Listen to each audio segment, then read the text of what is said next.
Então, pessoal, retomando aqui, vamos para o próximo ponto. O arresto executivo do artigo 830.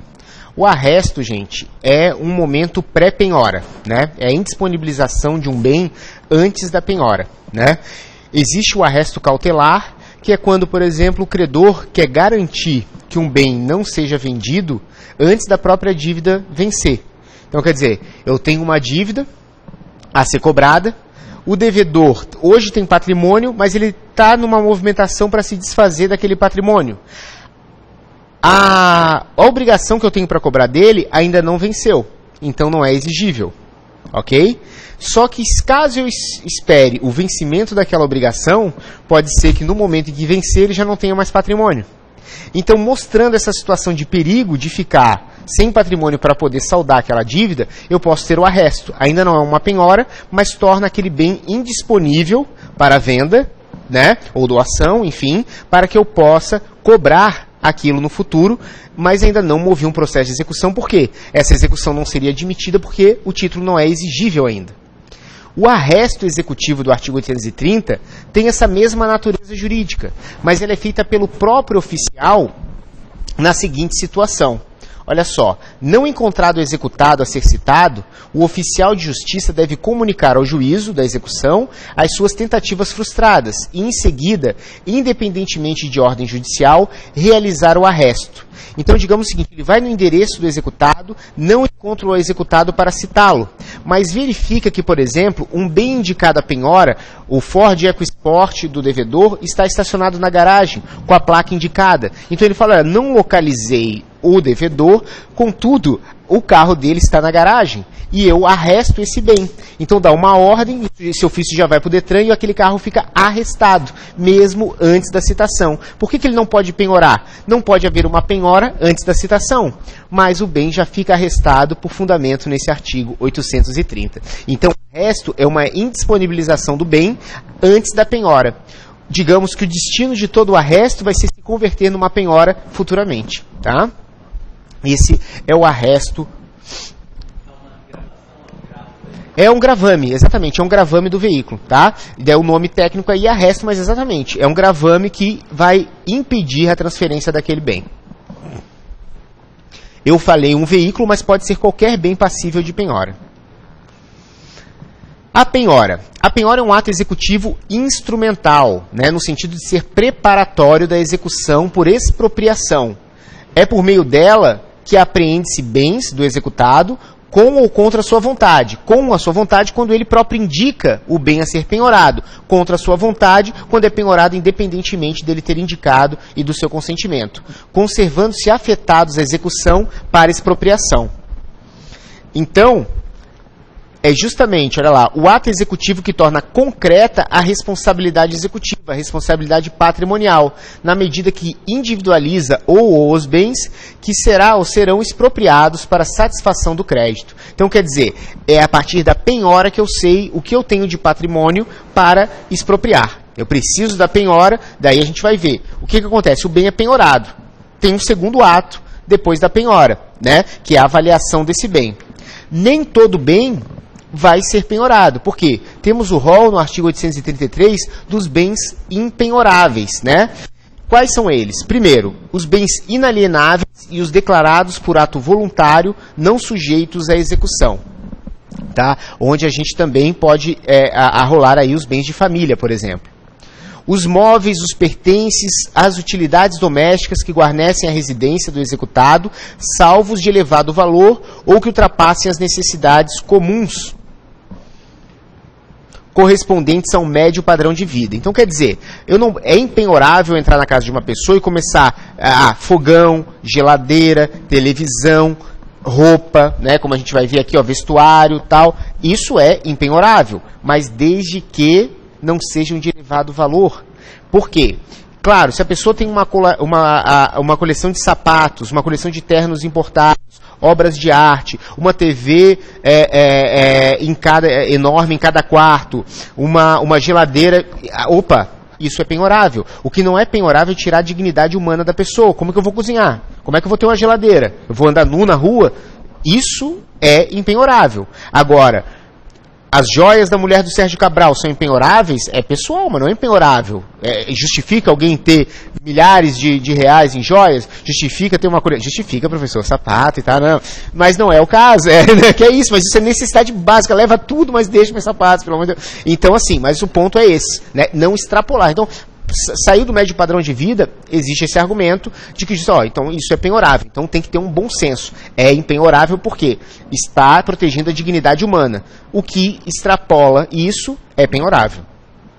Os vencimentos, os subsídios, os soldos, os salários, as remunerações, os proventos de aposentadoria, as pensões, os pecúlios, os montepios, bem como as quantias recebidas por liberalidade de terceiro destinadas ao sustento do devedor e de sua família, os ganhos de trabalhador autônomo e os honorários de profissional liberal, ressalvado o parágrafo 2º que a gente vai ver, que é o seguinte: se a obrigação que está sendo executada é uma obrigação alimentar, isso aqui não se aplica. Então eu posso penhorar salário, aposentadoria, honorários e tudo mais se a dívida é alimentar. É uma exceção a essa regra. Ok? É alimentar, tá? E daí o que é curioso aqui, né, nessa situação? Eu falei para vocês do Bacenjude. O Bacenjude ele ainda não identifica se a conta é uma conta salário ou não é. Então, primeiro ele penhora. Depois cabe ao devedor ir ao processo e falar: pelo amor de Deus, essa é minha conta salário, eu não vou pagar tudo. Aí vai ser liberada aquela penhora.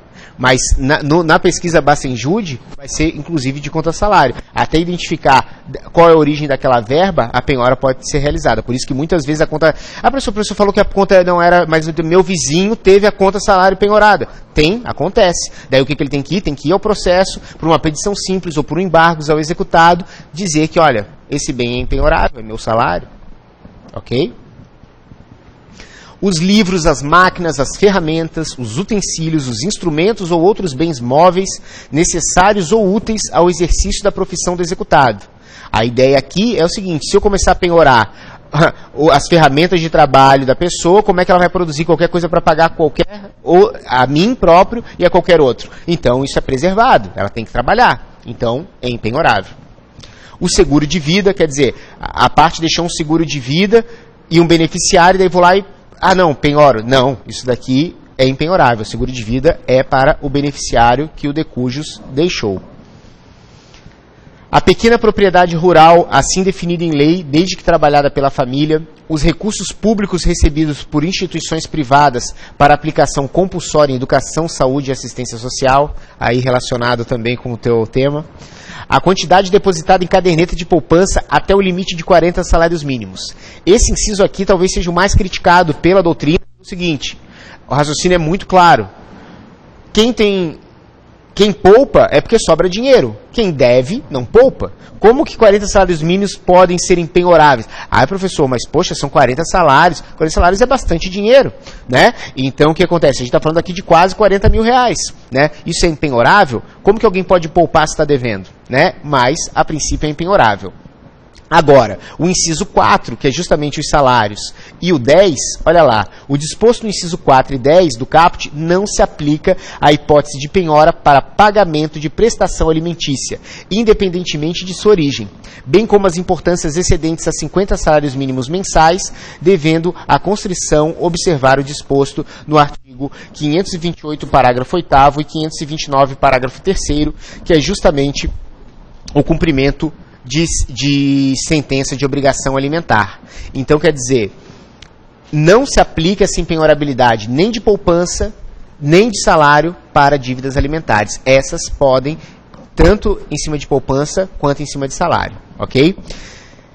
Não vai cair no concurso, mas não custa falar para vocês, já que eu sou advogado e estudo isso. Temos decisões recentes do STJ que autorizam penhora em caderneta de poupança e em salário para dívidas não alimentares, tá? Justamente tentando relativizar essa situação aqui, ó. Se as pessoas têm um salário regular, um percentual de até 30% pode ser penhorado. Então temos jurisprudência que relativizam essa norma. Mas na FGV eu não vi nada cobrando jurisprudência. Então a gente vai ficar na lei seca. Para efeitos de lei seca, a única exceção é a dívida alimentar, a regra da impenhorabilidade do salário e da poupança. Então a gente fica com a lei seca para não, porque a jurisprudência não vai ser cobrada, muito provavelmente, no concurso de vocês, tá?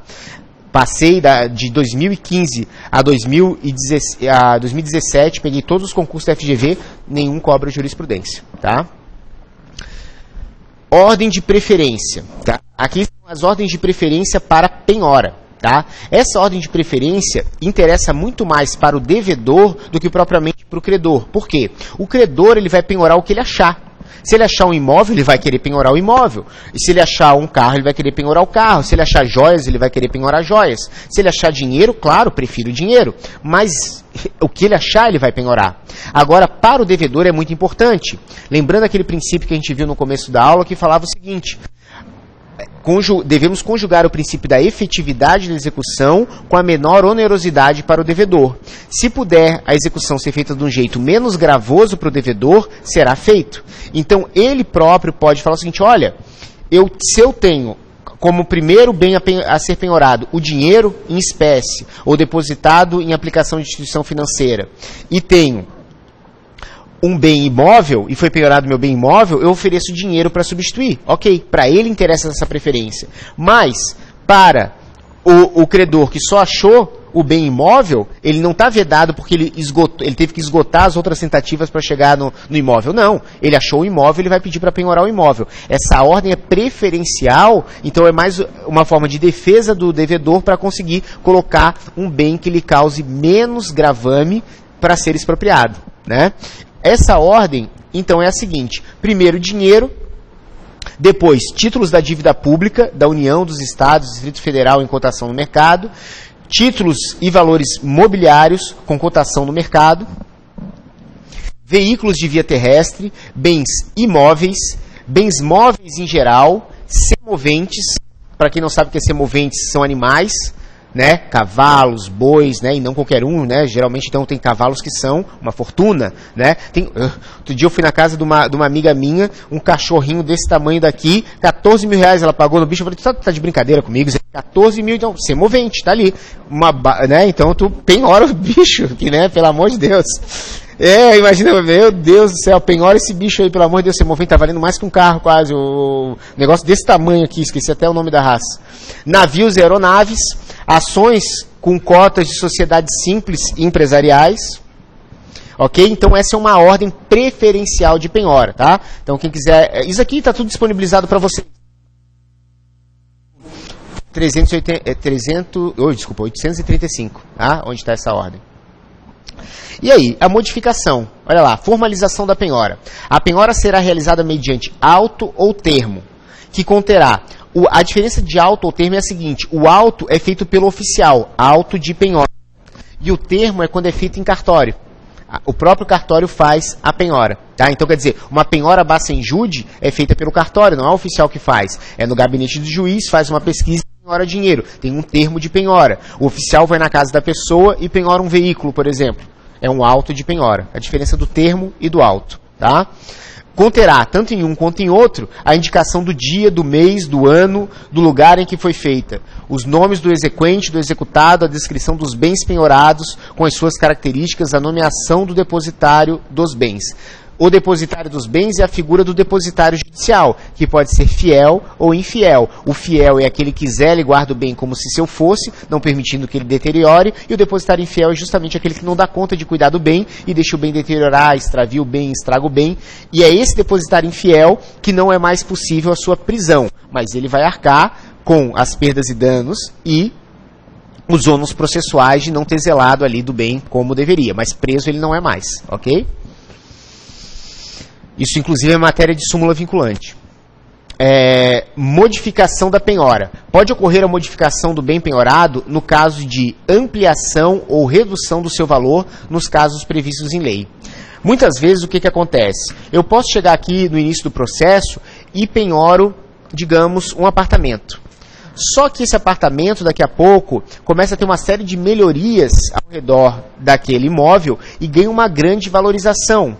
Então, o que o devedor faz? Olha, eu tenho um outro bem, eu tenho uma dívida que é X, mas o imóvel penhorado ainda não foi expropriado e valorizou demais durante aquele tempo do processo. Ele tem um outro bem, também suficiente para pagar a dívida e quer substituir aquele bem penhorado. É possível fazer, desde que esse bem dado em substituição tenha força suficiente para pagar o débito. O que não pode ser feito é eu fazer uma substituição desse bem por um outro patrimônio que não tem a força para saldar o débito. Aí eu não posso substituir porque vai ter um desequilíbrio. Mais uma vez, a execução tem que ser efetiva. Se eu substituo um bem que já está garantindo a execução por um que não garante, vai ficar ruim aqui, ela não vai ser efetiva.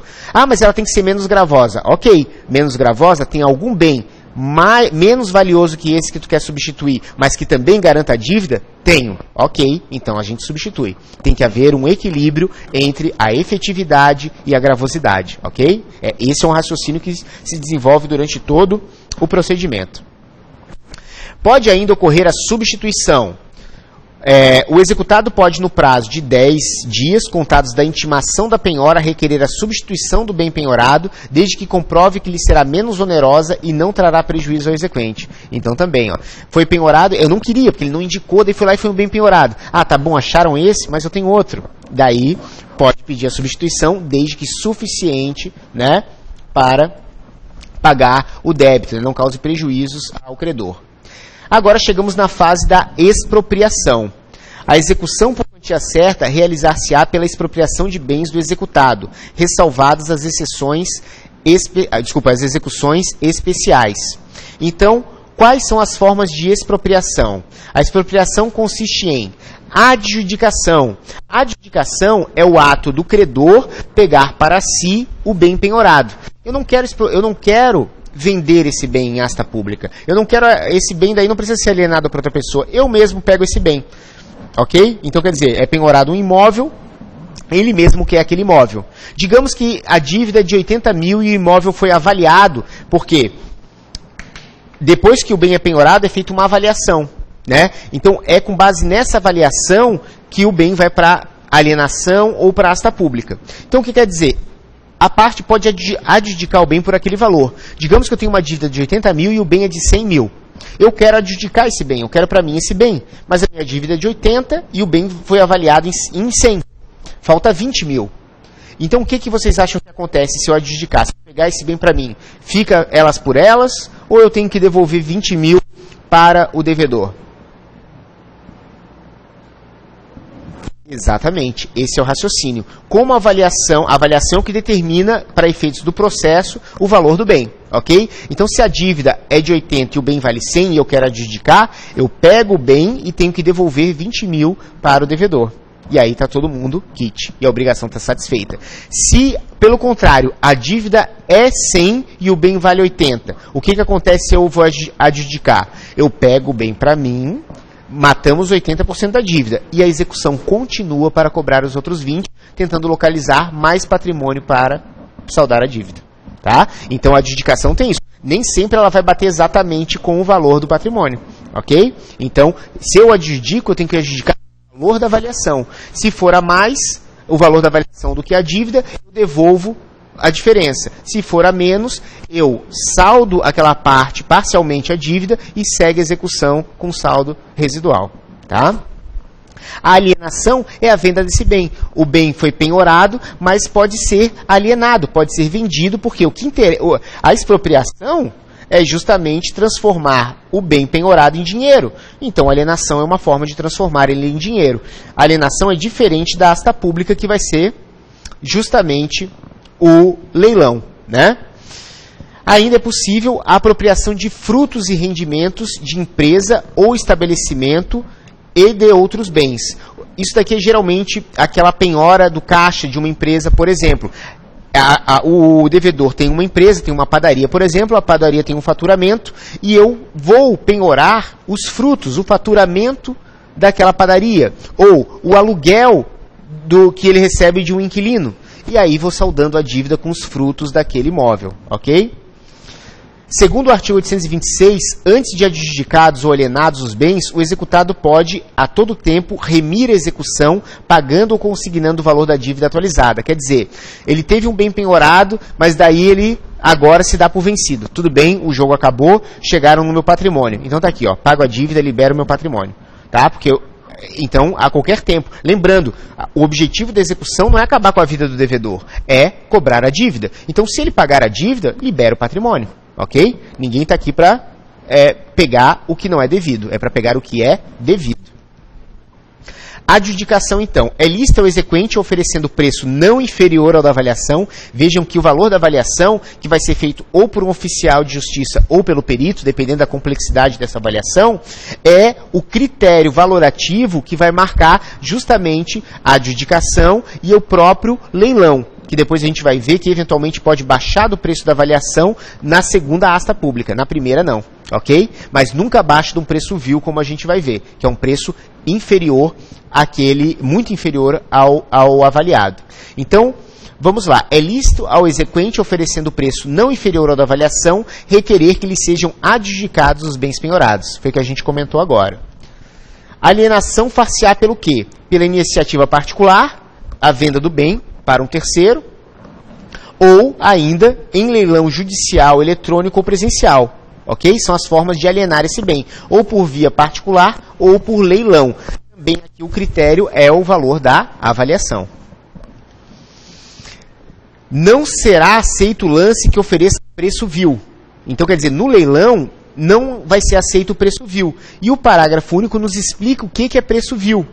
Tá? Olha lá, considera-se vil o preço inferior ao mínimo estipulado pelo juiz e constante do edital, e não tendo sido fixado preço mínimo, considerar-se-á vil o preço inferior a 50% do valor da avaliação. O que isso quer dizer? Na hora que o juiz lança o edital para o leilão em asta pública, ele vai falar o seguinte, ó, o valor da avaliação, que vão ser os lances iniciais, tá, é de 100 mil. O preço mínimo para arrematação é 80. E ele fixou isso no edital. Ok, então não vai ser vendido por menos de 80 nesse primeiro leilão. Se ele não fixar esse valor, aí vil será 50% do valor da avaliação, 50 mil. Ok? Então, para efeitos de concurso, é apenas vocês saberem essa regrinha. Não precisamos entrar mais a fundo. Qualquer que seja a modalidade de leilão, assinado o auto pelo juiz, pelo arrematante e pelo leiloeiro, a arrematação será considerada perfeita e acabada e irretratável. Então, depois da arrematação perfeita, acabada e irretratável, o que acontece? Mesmo que, como os embargos à execução não suspendem o processo de execução, se acontecer a arrematação de um bem, e depois os embargos vierem a ser julgados procedentes e a dívida não fosse legítima, aquele terceiro que arrematou o bem não tem nada a ver com isso, porque é irretratável. Aí o que vai acontecer? O executado que venceu os embargos vai ter que cobrar no próprio processo as perdas e danos que sofreu com a expropriação do seu patrimônio. Isso acontece. Geralmente os juízes tentam fazer o quê? Julgar os embargos de declaração antes de expropriar, para não acontecer essa confusão. Mas, em regra, eles não são obrigados a obedecer isso, porque os embargos à execução não suspendem a execução. A não ser que eu garanta o juízo e demonstre para o juiz a situação de suspensão. Que qual é? Eu tenho uma grande probabilidade dos embargos serem deferidos e eu corro um grande risco de lesão ou difícil reparação, caso seja expropriado aquele patrimônio. Então, se eu convencer o juiz dos requisitos do efeito suspensivo, ele pode, eventualmente, suspender a execução, mas não é a regra dos embargos. O fumus e o perículo, sempre, tá? Por efeito suspensivo, sempre tem que ter o fumus boniuri e o perículo in mora, a fumaça do bom direito, a probabilidade dos meus argumentos nos embargos de execução serem procedentes e o perículo in mora, o perigo da demora, né? O perigo da ocorrência de um dano grave ou de difícil e incerta reparação.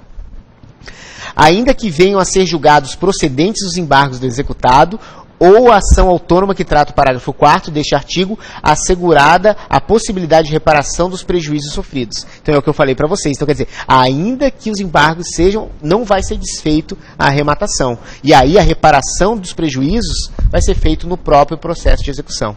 Ok?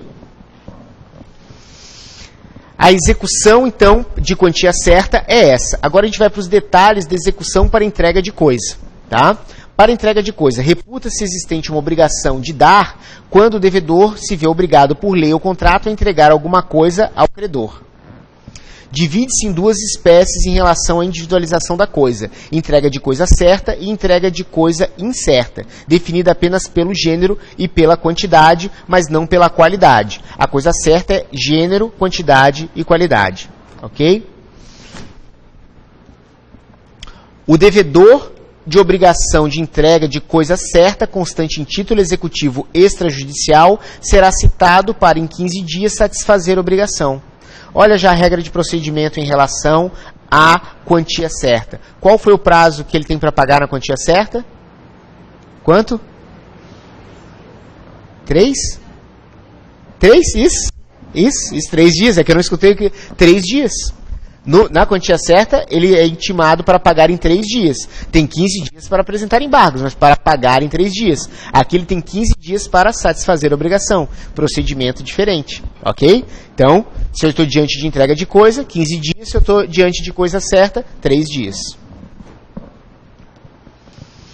Ao despachar inicial, o juiz poderá fixar multa por dia de atraso no cumprimento de obrigação, ficando o respectivo valor sujeito a alteração, caso se revele insuficiente ou excessivo. A multa diária por descumprimento de obrigação, também conhecida como astrente, é justamente uma forma de coagir a parte a adimplir aquela obrigação, ou seja, entregue a coisa sob uma pena de multa diária de R$1.000. A cada dia de atraso na entrega é R$1.000. R$1.000 para forçar a parte que cumpra aquela obrigação. Se eventualmente essa multa se tornar insuficiente ou excessiva, o juiz pode alterar o seu valor. Tem determinada causa que o valor da causa, digamos, é 10 mil. Ele estabeleceu uma multa diária de 1.000. Ficou 100 dias inadimplido. Agora eu tenho 100 mil. Passou muito do valor. O juiz fala, olha, peraí, vamos estabelecer essa multa em 15 mil. Ele tem o poder para fazer isso. Da mesma forma, ele intima, por exemplo, a Unimed para fornecer um medicamento para uma pessoa, sob pena de multa diária de R$1.000. E a Unimed não cumpre, a pessoa não recebe, ele simplesmente, isso é informado no processo, o juiz pode aumentar a multa agora 15 mil de multa diária, porque ela se tornou insuficiente, parece que está bom, R$1.000 está pouco perto do tratamento, então vamos aumentar para 15. Então, tanto pode aumentar quanto diminuir se ela se tornar ou insuficiente ou excessiva. Então, a forma de forçar o adimplemento da obrigação de entregar coisa e também de fazer e não fazer é justamente a multa diária por descumprimento da obrigação, ok? No mandado de citação constará ordem para emissão da posse ou busca e apreensão, conforme se tratar de bem imóvel ou móvel. Então, quer dizer, se for um bem imóvel, vai ser justamente o quê? O mandado de emissão de posse, para que o oficial vá e fale o seguinte, olha, por favor, é quase como um despejo. Saia daí, porque quem vai tomar posse agora é o verdadeiro dono. Então, mandado de emissão de posse, no caso de bem imóvel. Busca e apreensão no caso de bem imóvel. A parte não entregou, então vai ter uma busca e apreensão. Chama o reboque, bota esse carro em cima e vamos fazer a busca e apreensão desse veículo. Ok? Então, dependendo de ser móvel ou imóvel, é uma forma ou outra. Cujo cumprimento se dará de imediato, se o executado não satisfizer a obrigação no prazo que lhe foi designado. Ok? Então, quer dizer, ele tem os 15 dias para fazer, não fazendo, começa justamente essa situação de busca e apreensão, se for bem imóvel, e emissão de posse. Enquanto isso não se concretiza, aquela multa diária está correndo. A obrigação de fazer ou não fazer. Quando o objeto da execução for obrigação de fazer, o executado será citado para satisfazê-la no prazo que o juiz lhe designar, se outro não estiver determinado no título executivo. Então, aqui, na obrigação de fazer e não fazer, verifiquem que não há um prazo certo e determinado. Qual é a razão disso? É uma razão muito lógica. A obrigação de fazer ou não fazer, ela pode ser desde uma coisa muito simples a uma coisa muito complexa. Reparar um muro. Eu posso fazer isso em 5 dias. Construir um prédio. Talvez eu só possa fazer isso em 2 anos, 3 anos. Dependendo da complexidade da obrigação, vai ter um prazo diferente para adimpli-la. Por isso, a lei não fixa um prazo determinado de 3 ou 15 dias. Eu pagar uma quantia, ok, é uma coisa objetiva. Ou eu tenho dinheiro, ou eu não tenho dinheiro. Se eu não tenho dinheiro, ofereço bens a a penhora, ok? Entregar coisa. Ou eu estou com a coisa ou não estou com a coisa. Se eu estou com a coisa, eu entrego a coisa. Se eu não estou com a coisa, eu vou apurar as perdas e danos para pagar a quantia certa. Agora, fazer e não fazer. Depende. Fazer e não fazer pode ser tudo. Pintar uma obra de arte, construir um prédio, reparar um muro, dar uma aula, enfim. É uma obrigação de fazer ou de não fazer. Por isso, então, ou vai estar determinado pelo próprio contrato o prazo para o implemento. Então, quer dizer, essa obra tem que ser concluída em tanto tempo. E aí está o valor, já está no título, ou a própria natureza da obrigação o juiz vai assinalar um prazo decorrente da própria natureza, da própria complexidade daquela obrigação de fazer ou não fazer. Se o executado não satisfizer a obrigação no prazo designado, é lícito ao exequente, nos próprios autos do processo, requerer a satisfação da obrigação à custa do executado ou perdas e danos, hipótese em que se converterá em indenização. Ok? E aí a gente vai para a modalidade da quantia certa. Se a gente chega a valores, e não estamos mais falando de fazer ou não fazer, apurou perdas e danos, aí o que a gente faz? Vamos para a quantia certa. Vamos localizar bem para penhorar, expropriar esse patrimônio e pegar o dinheiro e com esse dinheiro contratar outra pessoa para fazer o que ele deveria ter feito e não fez. Ok? Pessoal, vamos dar mais uma paradinha aí e já retornamos na sequência.